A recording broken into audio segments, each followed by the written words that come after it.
Здравствуйте, компания Прогресс Авто и обзор мини-трактора Yanmar F18D. Полноприводный мини-трактор Yanmar к нам сегодня приехал.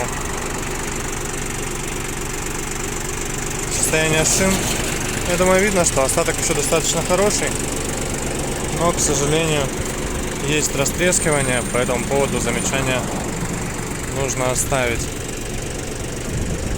Трехточное навесное устройство у нас здесь. Без дополнительных гидрорегулировок. Фреза РСБ 1300, соответственно, 1,30 м у нее ширина рабочая. Ножи. Остаток еще есть, но при этом износ, наверное, в районе процентов 50-60 уже.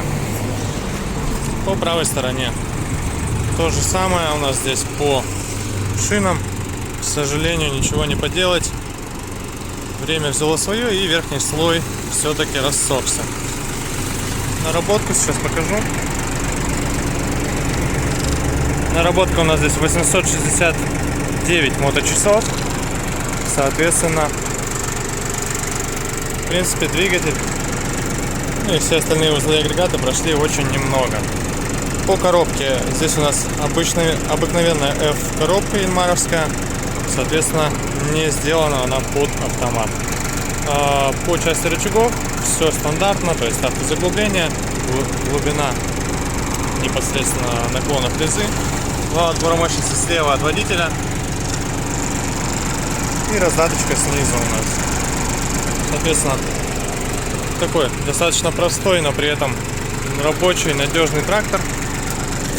Работает также ровно и хорошо. Давайте продемонстрируем его непосредственно работу. Тахометр, все это у нас здесь работает.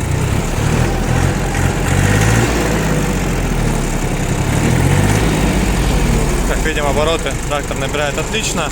При этом никаких проблем с выхлопом и работой двигателя вообще не испытывает. То есть двигатель работает очень и очень мягко. Поэтому вот такой вот тракторочек Yanmar F18D в компании Прогресс Авто. Приезжайте.